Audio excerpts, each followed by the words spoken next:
नमस्कार दोस्तों, मैं डॉक्टर विनीता पांडे आज एक बार फिर उपस्थित हुई हूँ और डीएलएड फर्स्ट ईयर के बारे में हम लोग बात कर रहे हैं कि आपके जो प्रैक्टिकल सब्जेक्ट होते हैं जिनको हम व्यवहारिक पाठ्यक्रम कहते हैं।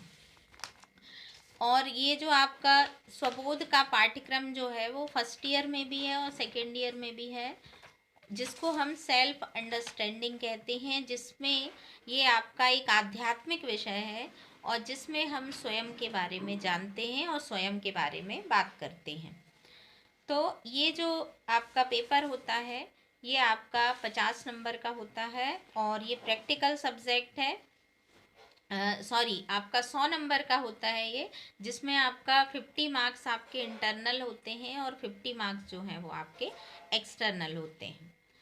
अब हमें ये जानना है कि स्वबोध की प्रथम वर्ष की या फर्स्ट ईयर की जो स्वबोध की हम फाइल बनाते हैं वो किस प्रकार की होती है और उसमें हमें क्या क्या लिखना होता है। तो सबसे पहले तो हमको अपने बारे में जानना है कि स्वबोध है क्या, हम लोग वास्तव में क्या हैं।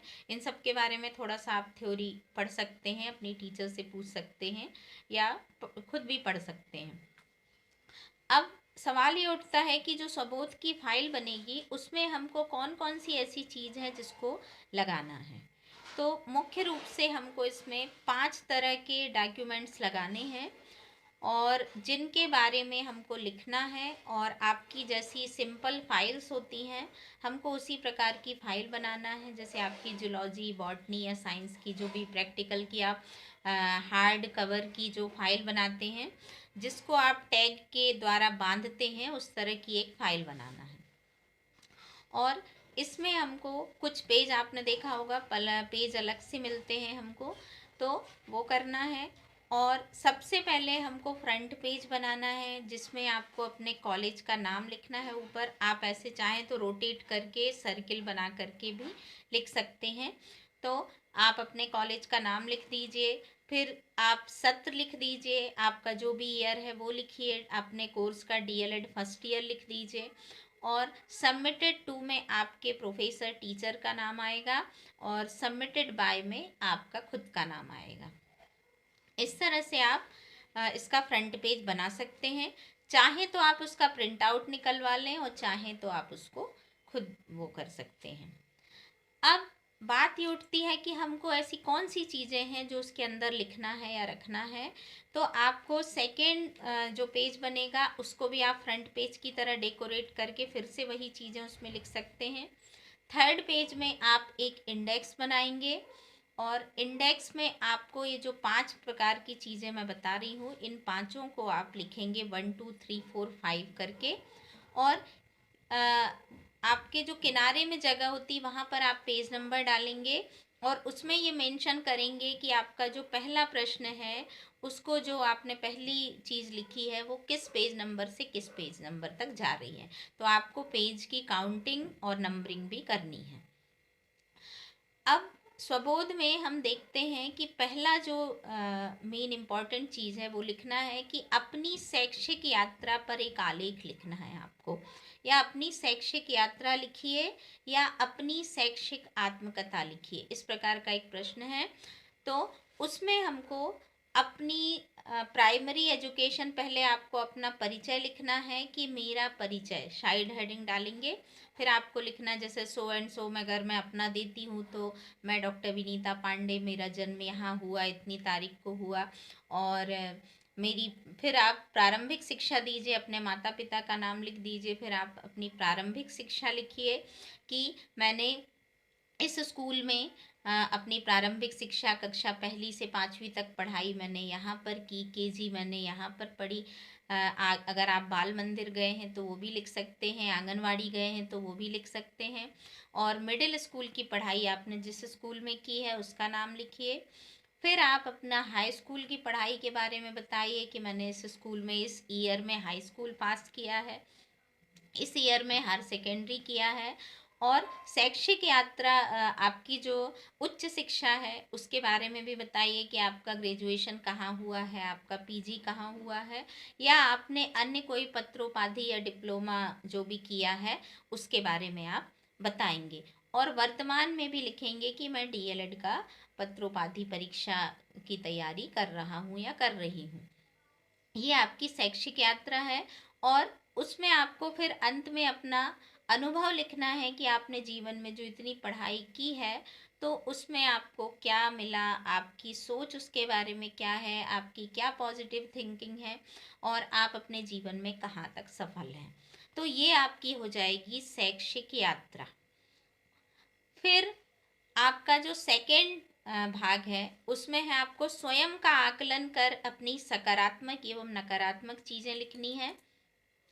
तो इसमें आपको अपनी पॉजिटिव और निगेटिव चीज़ें लिखनी है। तो आप एक तरफ पहले अपना परिचय देंगे, अपना नाम लिखेंगे, एक तरफ आप सकारात्मक वस्तुएं चीज़ें लिखेंगे और दूसरी तरफ आपकी नकारात्मक गुण जो हैं वो आएंगे। एक तरफ हम या तो मेरिट, डिसमेरिट या गुण और अवगुण लिख सकते हैं।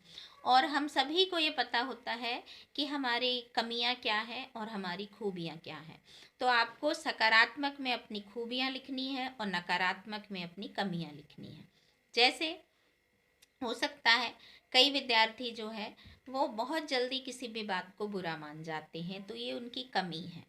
कई विद्यार्थी जो हैं वो किसी चीज़ को समझते नहीं हैं, बड़ों का सम्मान नहीं करते, बहुत जल्दी रिएक्ट करते हैं, धीरज नहीं रखते, इस तरह की ये कमियां हैं।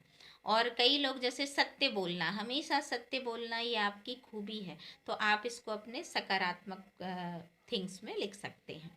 तो ये आपको लिस्ट बनानी है, कम से कम 10 कमियां और 10 अच्छाइयाँ आपको ज़रूर लिखनी है। थर्ड में आपका आएगा किसी महापुरुष की चित्र सहित जानकारी लिखनी है, जिसमें महात्मा गांधी जी हैं, वाल्मीकि जी हैं, तुलसीदास जी हैं, मीराबाई है और स्वामी राम तीर्थ हैं। इनके बारे में आपको उनकी जीवनी लिखनी है, इनका जन्म परिचय, जीवन परिचय लिखना है और साथ में इनके कुछ चित्र लगाने हैं। फिर आता है आपका चौथा भाग, जिसमें आपको इंटर्नशिप के दौरान आपको एक दैनंदिनी निर्माण करना है, दैनिक डायरी बनाना है, जिसका जो फॉर्मेट है वो मैं आपको उसका एक अलग से वीडियो बना दूंगी, तो वो आप देख लीजिएगा कि दैनिक डायरी कैसे बनाएं। तो उसमें आपको अपने दिनांक से लेकर के जहाँ तक की जो भी चीज़ें आप वहाँ सीखते हैं, करते हैं, वो सारी चीज़ें आपको मेंशन करनी है। और कम से कम इसमें 1 वीक का आप ज़रूर लगाएं, इसमें रिकॉर्ड बना करके 1 वीक में आपने क्या पढ़ाया, क्या देखा, ये ज़रूर लिखें। फिर पांचवी चीज़ जो है उसमें लगना है कि संस्था में मनाया गया कोई राष्ट्रीय त्यौहार या वार्षिक उत्सव, कार्यशाला और सेमिनार के विषय में लिखना है।